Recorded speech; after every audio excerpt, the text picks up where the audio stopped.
প্রিয় শিক্ষার্থীরা আসসালামু আলাইকুম। ভার্সেটাইলিটি একাডেমি পক্ষ থেকে তোমাদের স্বাগত। প্রিয় শিক্ষার্থীরা, এখন আলোচনা করব ষষ্ঠ শ্রেণীর ইসলাম শিক্ষা বইয়ের প্রথম অধ্যায়। প্রিয় শিক্ষার্থীরা, তোমরা যারা পুরনো কারিকুলামের প্রথম অধ্যায়ে যে দেওয়া আছে ষষ্ঠ শ্রেণীর প্রথম অধ্যায় হলো আকাইদ, এই আকাইদ অধ্যায়ের অনুশীলন ভিত্তিক কিছু কাজ দেওয়া আছে।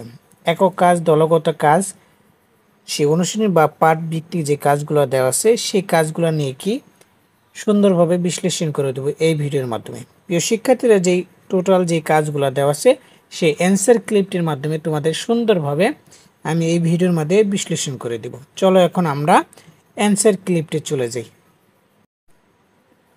ষষ্ঠ শ্রেণীর ইসলাম শিক্ষা প্রথম অধ্যায় আকাইদ, কাজের সমাধান।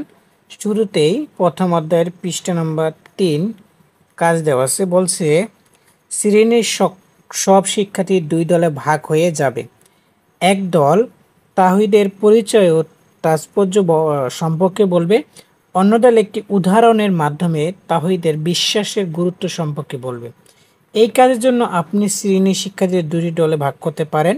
দেখো, এক নম্বর প্রথম দল হচ্ছে তাওহীদের পরিচয় ও তাৎপর্য সম্পর্কে বলবে। এই দলের শিক্ষার্থীরা তাওহীদের অর্থ তাৎপর্য ব্যাখ্যা করবে। তারা ব্যাখ্যা করতে পারে যে তাওহীদ হলো আল্লাহর একাত্মবাদ, অর্থাৎ আল্লাহ ছাড়া অন্য কোনো উপাস্য নেই।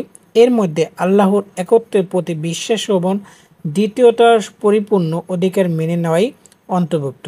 এই দলের শিক্ষার্থীরা আরও ব্যাখ্যা করতে পারে যে তাওহীদের মুসলিম বিশ্বাসের উপর ভিত্তি করে এবং কোরআন বারবার আল্লাহর একত্বের কথা বলা হয়েছে। দ্বিতীয় দল তাওহীদের বিশ্বাসের গুরুত্ব সম্পর্কে উদাহরণের মাধ্যমে বলবে। এই দলের শিক্ষার্থীরা তাওহীদের বিশ্বাস গুরুত্ব বুঝতে একটি উদাহরণ ব্যবহার করবে, যেমন একজন মুসলিমের জীবন তাওহীদের বিশ্বাস দ্বারা তারা সমস্ত কাজের আল্লাহর একত্বের উপর ভিত্তি করে জীবন পরিচালনা করতে সাহায্য করে। উদাহরণ হিসেবে তারা বলতে পারে, যখন একজন মুসলিম তাওহীদের বিশ্বাস করে তখন সেই সব কাজ আল্লাহর অর্জনের জন্য করে এবং শিকড় বা অন্য কিছুর প্রতি মনোযোগী হবে না।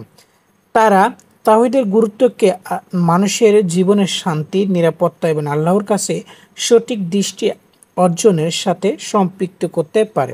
এইভাবে দুই দল তাদের বক্তব্য তুলে ধরতে পারে এবং শ্রেণীর আলোচনাটা আরও কি অর্থপূর্ণ হবে।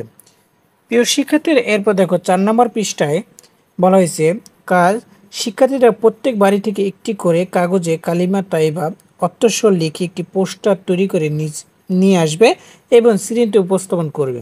এটি একটি চমৎকার কাজের ধারণা। শিক্ষার্থীরা যখন কালিমা তাইবা লিখে এবং অর্থ ব্যাখ্যা করে পোস্টার তৈরি করবে তখন তারা ধর্মীয় শিক্ষা এবং সৃজনশীলতার একটি ভালো সমন্বয় করতে পারবে।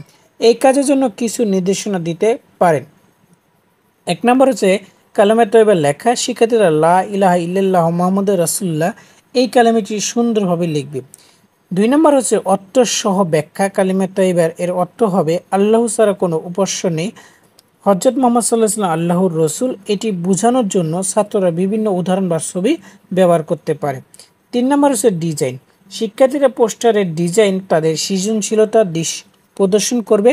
রঙিন অঙ্কন, সুন্দর ক্যালিগ্রাফি, আল্লাহর নামে বৈশিষ্ট্য পূর্ণ সাজসজ্জা ইত্যাদি। 4 নম্বর হচ্ছে উপস্থাপন।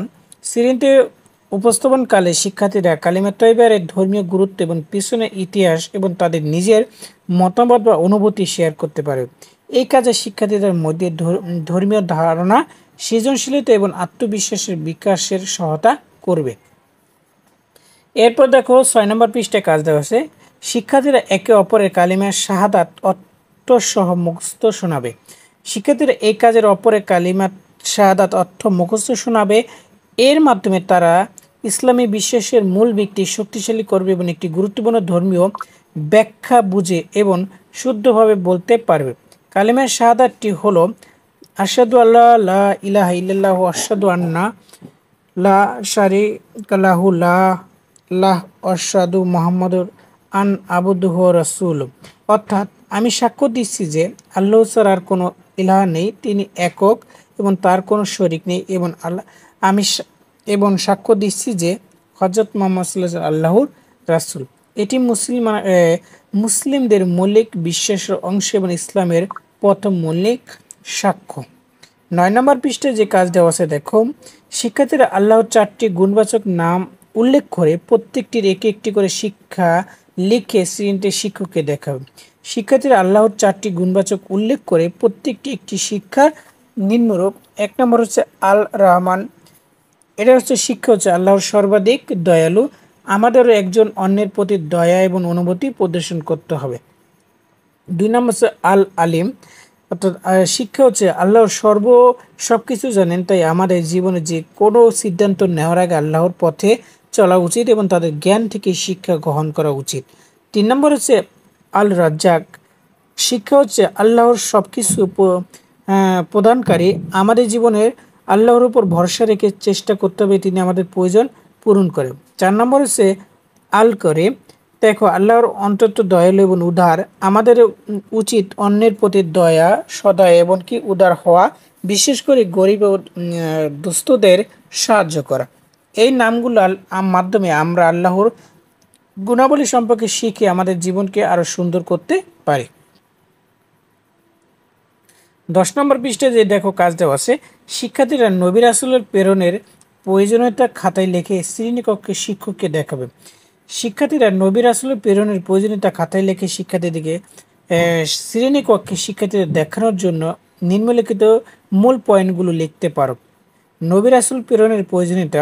1 নম্বর হচ্ছে মানবজাতির জন্য পথ নির্দেশনা, আল্লাহ তাআলার মানুষের জীবনে পরিচালনার জন্য সঠিক পথ দেখানোর জন্য নবী রাসূল প্রেরণ করেছেন, তাদের মাধ্যমে ধর্মীয় বিধান নৈতিকতা এবং সঠিক জীবনযাপন সম্পর্কে শিক্ষা দেওয়া হয়েছে। 2 নম্বর হচ্ছে মুনাফিক ও শিকড় থেকে মুক্তি, নবী রাসূলরা আল্লাহর শিকড় অলৌকিক শক্তির সাথে সম্পর্ক স্থাপন এবং মুনাফিক চারিত্রিক থেকে মুক্তি পাওয়ার জন্য আল্লাহর প্রতি একনিষ্ঠতা এবং বিশ্বাস স্থাপন করতে শেখান।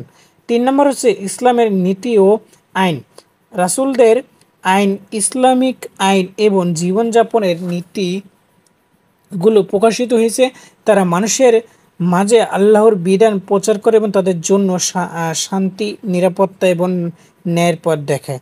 4 নম্বর হচ্ছে মানসিক মূল্যবোধ প্রতিষ্ঠা, রাসূলগণ মানবতার কল্যাণের জন্য অনেক গুরুত্বপূর্ণ শিক্ষা দিয়েছেন, যেমন ধৈর্য, সহানুভূতি, দয়া, ইমামত এবং ন্যায় বিচারের প্রতি শ্রদ্ধা। 4 নম্বর হচ্ছে আখিরাতের দিক আহ্বান, নবী রাসূলরা আল্লাহর দুনিয়ার পর আখিরাতের জীবনের গুরুত্ব এবং সেখানে সাফল্যের জন্য সঠিক পথ অনুসরণ করার আহ্বান জানান। তারা আল্লাহর সন্তুষ্টি অর্জন এবং আখিরাতের মুক্তির জন্য মানুষকে সচেতন করে। এভাবে শিক্ষার্থীরা নবী রাসূলের প্রেরণের প্রয়োজনীয়তা ব্যাখ্যা করতে পারে এবং তাদের ইসলামী শিক্ষার আরও গভীর উপলব্ধি সৃষ্টি করবে। প্রিয় শিক্ষার্থীর, এরপর দেখো 12 নম্বর পৃষ্ঠায় কাজ দেওয়া আছে, শিক্ষার্থীরা আখিরাতের স্তরগুলো ধারাবাহিক তালিকা তৈরি করবে। শিক্ষার্থীরা আখিরাতের স্তরগুলো একটি ধারাবাহিক তালিকা নিম্নলিখিত তৈরি করতে পারে।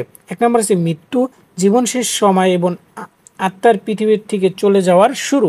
কবরের জীবন কে মৃত্যুর পর আত্মার কবরের মধ্যেই অবস্থান করে এবং সেখানে প্রতীক্ষার সময় থাকে। কিয়ামত, পৃথিবী ধ্বংস হয়ে যাওয়ার পর সমস্ত মানুষের পুনরুদ্ধার হবে এবং তারা তাদের কার্যকলাপের জন্য হিসাব দেবে। 4 নম্বর হচ্ছে হিসাবের দিন, আল্লাহর প্রত্যেক মানুষের আমল ভালো মন্দ হিসাব করবে এবং তাদের সব অনুযায়ী পুরস্কৃত বা শাস্তি প্রদান করবে। 5 নম্বর হচ্ছে সিরাত, এক ধরনের সেতু যা জান্নাতের দিকে চলে এবং সকলকে এটি পার করতে হবে, যারা সৎ এবং তারা পার হবে, কিন্তু যারা মন্দ বা তারা পতিত হবে। 6 নম্বর হচ্ছে জান্নাত, দেখো ভালো মানুষের জন্য পরম সুখ এবং শান্তির স্থান প্রবেশ, এটি আল্লাহর বিশেষ আশীর্বাদ প্রাপ্তদের জন্য। জাহান্নাম, মন্দ কাজ এবং কুফরির জন্য শাস্তি পেতে হবে এবং এদের জন্য একটি ভয়ঙ্কর দুঃখজনক স্থান। এই স্তরগুলো আল্লাহর প্রতিশ্রুতি অনুযায়ী মানুষের চিরন্তর ভবিষ্যৎ জীবনকে নির্দেশ করে। 14 নম্বর পৃষ্ঠায় যে প্রিয় শিক্ষার্থীদের যে কাজ দেওয়া আছে, শ্রেণীর সব শিক্ষার্থীরা মিলে তাদের মধ্যে থেকে 4 জন শিক্ষার্থীরা নির্বাচন করবে, তাদের প্রত্যেক একটি পাঠ থেকে কী কী শিক্ষা পেল আলোচনা করবে এবং অন্য সব শিক্ষার্থীরা শুনবে। পরিশেষে সবাই মিলে একটি তালিকা তৈরি করবে। এই কাজের জন্য একটি কার্যক্রম পর্যায়ক্রম হতে পারে, শিক্ষার্থীরা অংশগ্রহণ, আলোচনা এবং শিক্ষা অর্জনে সহায়তা করে। এখানে একটি পরিপূর্ণ প্রস্তাব, শিক্ষার্থী নির্বাচন, শ্রেণী শিক্ষার্থীরা তাদের মধ্যে থেকে 4 জন শিক্ষার্থী নির্বাচন করবে। প্রত্যেক শিক্ষার্থীকে এই পাঠ থেকে যে শিক্ষা পেয়েছে তা আলোচনা করার দায়িত্ব দেওয়া হবে। আলোচনা, নির্বাচিত 4 জন শিক্ষার্থী একে একে তাদের প্রাপ্ত শিক্ষা আলোচনা করবে। তারা তাদের অনুভূতি কী ধরনের শিক্ষা পেয়েছে এবং শিক্ষা তাদের দৈনন্দিন জীবনে কিভাবে প্রযোজ্য তা তুলে ধরবে। 3 নম্বর হচ্ছে অন্য শিক্ষার্থীদের শোনা। বাকি শিক্ষার্থীরা মনোযোগ দিয়ে যে আলোচনা শুনবে তাদের প্রতি কোনো প্রশ্ন বা মন্তব্য থাকে তাদের আলোচনা শেষে উপস্থাপন করবে। তালিকা তৈরি করা, শেষে শ্রেণীর সমস্ত শিক্ষার্থীদের মিলে একটি তালিকা তৈরি করবে এবং এই তালিকায় শিক্ষার্থীদের শিক্ষা একত্রিত করবে এবং তাদের সংক্ষেপে লিখে রাখবে। তালিকার উদাহরণ, নিজেদের জানার গুরুত্ব। 2 নম্বর হচ্ছে দয়া এবং সহানুভূতির প্রয়োজনীয়তা। 3 নম্বর হচ্ছে কি নিষ্ঠা, পরিশ্রম, মূল্য এবং আখিরাতের প্রস্তুতি। এখান থেকে বলেছি এই প্রক্রিয়ার মাধ্যমে শিক্ষার্থীরা একে অপরের মতামত শেয়ার করতে পারবে এবং শিক্ষাগুলো একত্রিত করে সঠিক উপসংহার পৌঁছাতে সক্ষম হবে। প্রিয় শিক্ষার্থীরা, এই ছিল ষষ্ঠ শ্রেণীর প্রথম অধ্যায়ের কাজের সমাধান। অনুশীলনী ব্যক্তি যে কাজগুলো দেওয়া হচ্ছে সেই সমস্ত কাজের সমাধান।